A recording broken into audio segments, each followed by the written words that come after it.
Okay, well, I okay. So we have a vision that we're going to have a new generation of new ASIC design technologies because we don't have much like innovation in ASIC design methodologies in EDAs and ASIC design methods.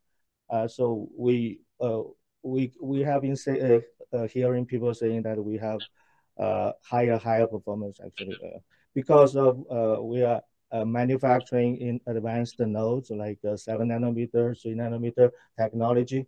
But like EDA companies are always having their old products. Okay, kindly. Okay. So actually, this may not have some uh, much value to EDA companies, but it's a big deal for the ASIC companies, the design houses like NVIDIA. There's a gap between them, like their skills. Okay. We like to combine this together. Um, So I have my bachelor degree, master degree from Fudan University, and then I have a doctor degree, and I did some postdoc work there at the UC San Diego, and then I went to Texas, University of Texas, San Antonio. I did some uh, publication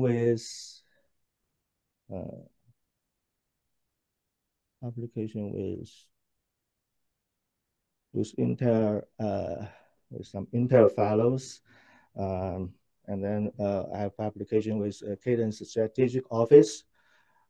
Okay, and then working a little bit on carbon nanotube programmable logic array. Okay, that was some, and we got some US patent on that.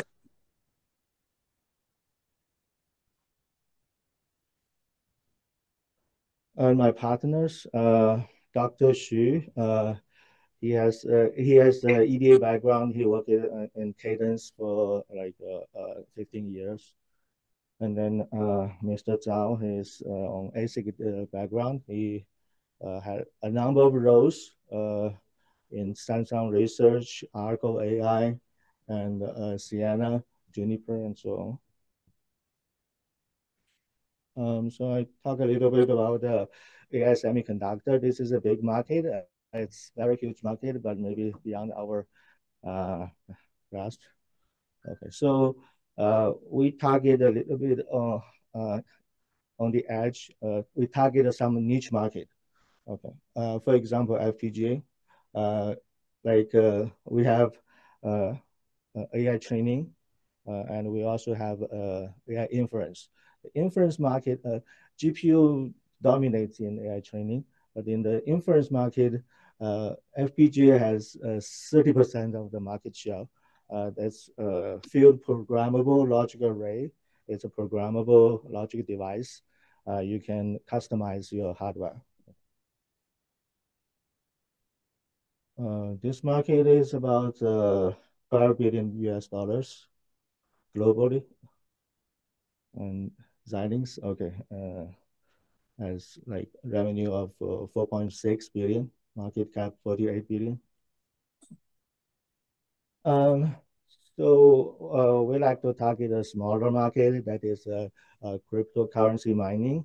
Currently, it's about more than 2 billion US dollar market size. Um, there are a number of existing players in the field.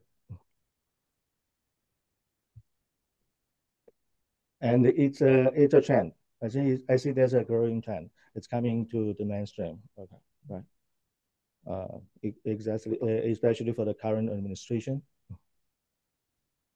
Um, it has years of development, and we have uh, layer one blockchains, and then we have starting from Ethereum, we have layer two blockchains with programmability and smart contract. We have DeFi, distributed finance, and NTT, uh, non-fungible tokens.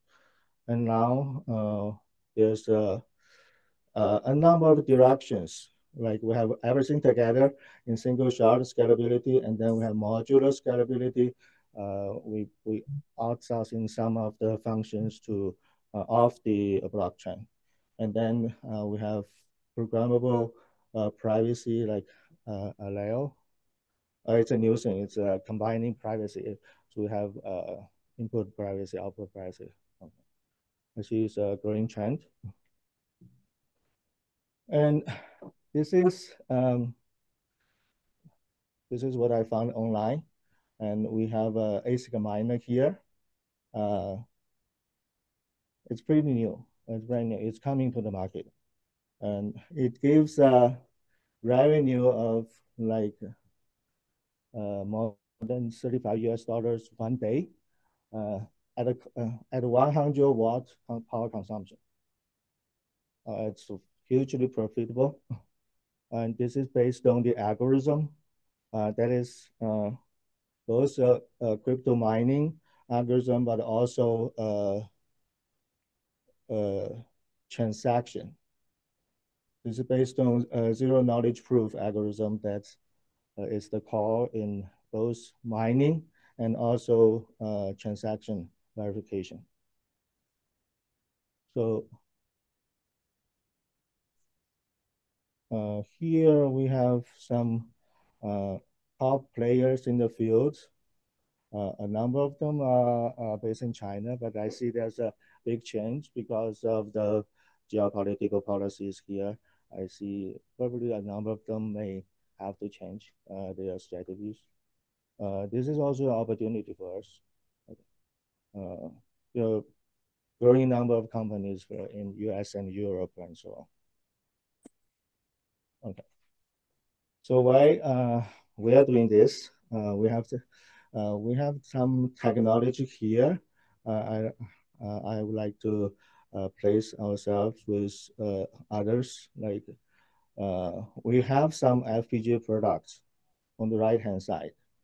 We have some FPGA product at 28 nanometer, and that has compatible performance with the most advanced FPGA chips at 7 nanometer.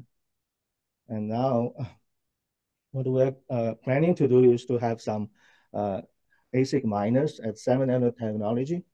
That performance is higher, 23% higher than the competitors at 3 nanometer.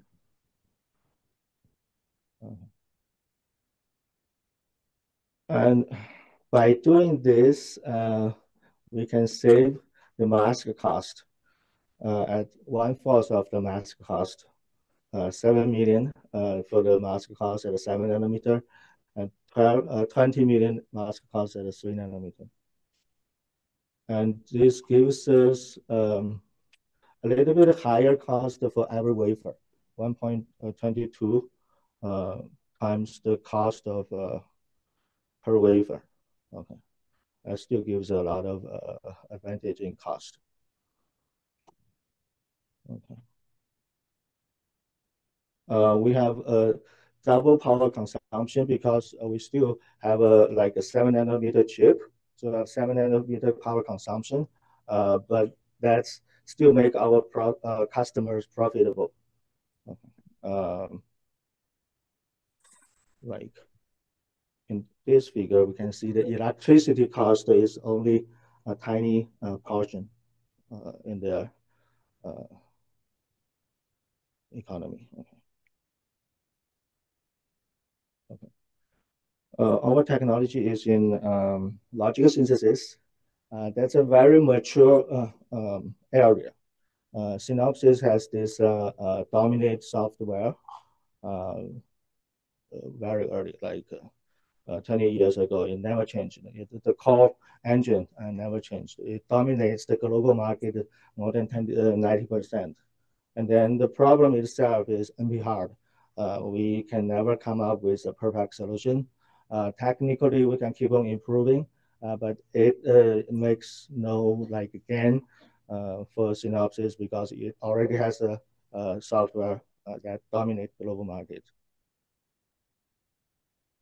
It's a box of tools, and what we are having here is we have some new tools that we can add into the box so that we have a performance boost. This one This is how we published the paper with Interfellow. We add some additional logic here that can distinguish worst case with other case, and it's in Intel training costs. And here we have another technology that we optimize, boost the performance. And we have this open source CPU benchmarks based on RISC-V and Spark-V, two open source CPUs.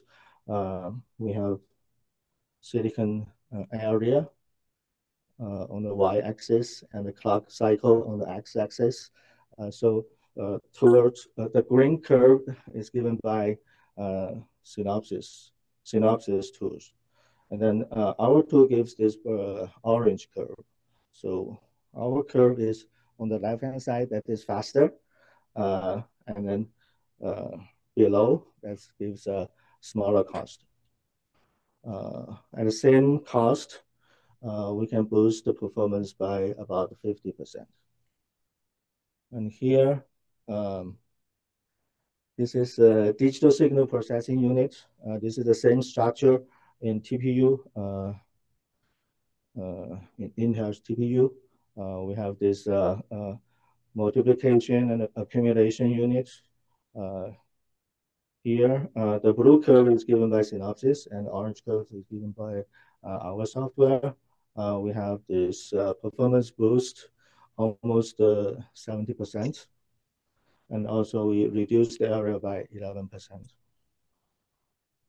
And this one, we apply our software to this transformer. That's the core engine of ChatGPT. The blue curve is given by Synopsys tool, and the orange curve is given by our tool. So the highest performance, we boost the highest performance by almost 60%. At the same time, reduce the area by 19%. And at the minimum area, minimum cost, the purple arrow shows that we have 60% higher performance. And then with as the green arrow shows, with 10% more cost, and we can boost the performance by 166%.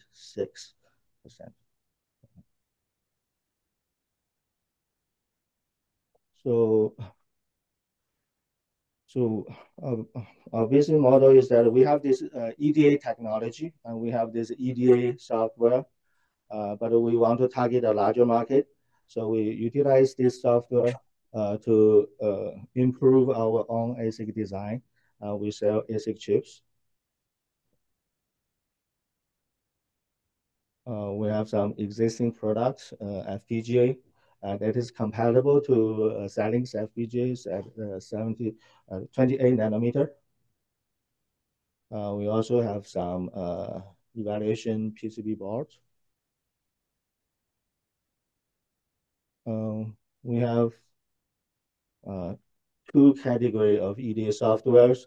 One is this performance optimization software that is generally applicable to all sorts of chips, like the CPU, GPU, AI chips. And then we have a set of software, EDA software for our FPGA chips. I also have some IPs. This is all mostly included in our own FPGA chip. It's validated at 28 nanometer TSMC technology.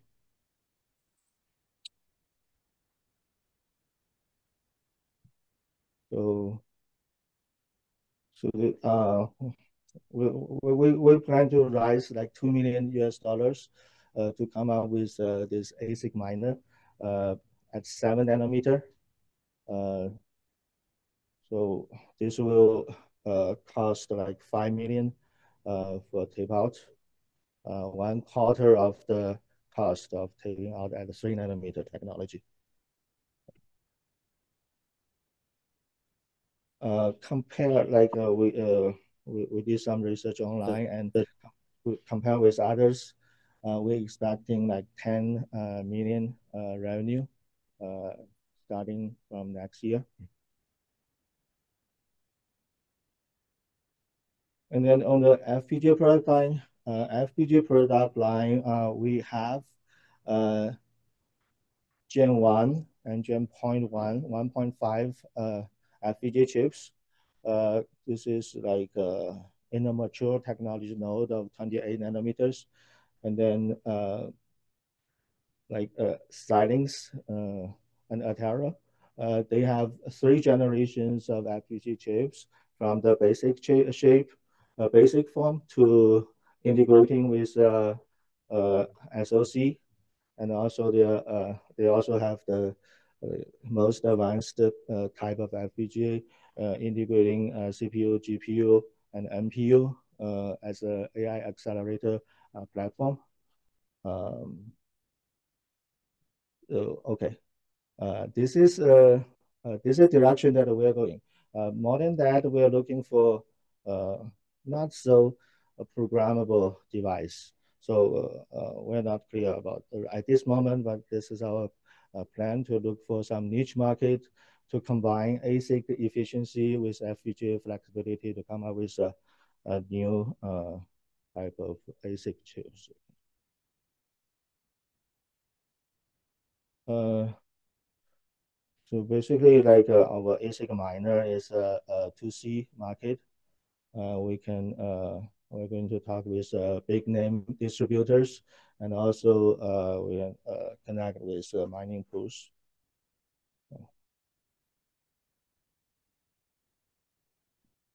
So to summarize, we have this technology currently that can boost our ASIC performance by 60%. We can also have some existing publication, and we combine these to give us a performance boost more than double performance boost. Based on this technical advantage, we would like to come up with ASIC miners. Okay, that give us 1/4 of the cost of our competitors. Future growth would be FPGA or some AI chips. Thank you.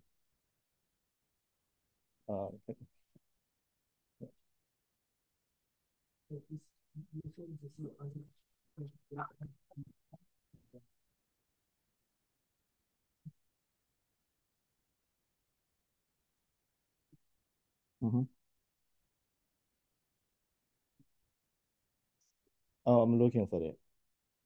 Yes.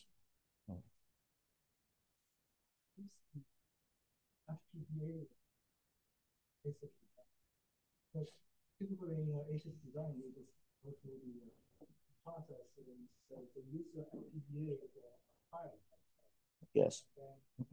Then that once the design goes through, they go to the whole process. They don't use it. Can you explain what they're using I think this is mostly our experience in FPGA product. I think FPGA is in most cases is too complex. We have a customer, target customer in China. They would like to like us to come up with some ASIC designs for them. They use a lot of FPGAs, but they want to save costs and boost performance by having a new ASIC chip. So we can do that. Okay.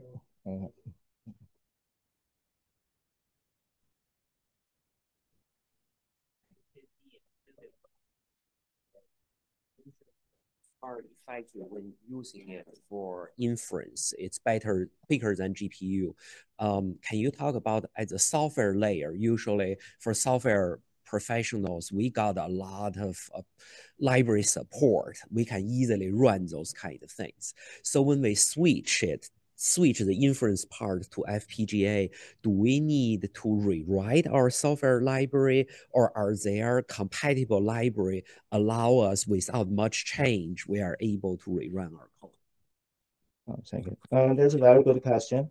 Actually, that's the key. That's the key for like FPGA. That's the reason why FPGA is not taking much market share from GPUs because success of GPU mostly come up its software. It's the whole software libraries, utilities, user environments. Okay, in FPGA that's a weak point. We have some EDA software, high-level synthesis, and actually Xilinx, Atera working a lot with most of the like effort improving their software. Like we have this EDA tool that can compile like a C program into hardware description language into hardware. Uh, it's not easy. There are some product in the market, but it's not as good as GPU. The question is, for um, how easy it is to make FPGA running more like a distributed job.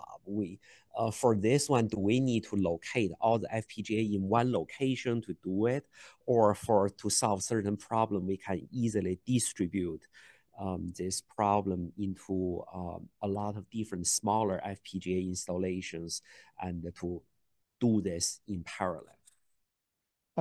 FPGA is also in parallel, but on one chip.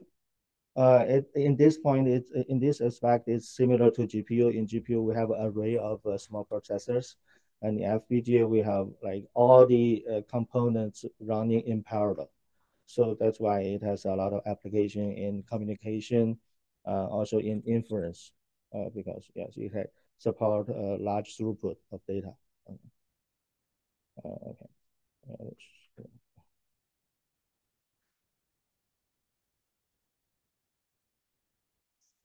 Can you combine multiple FPGA together?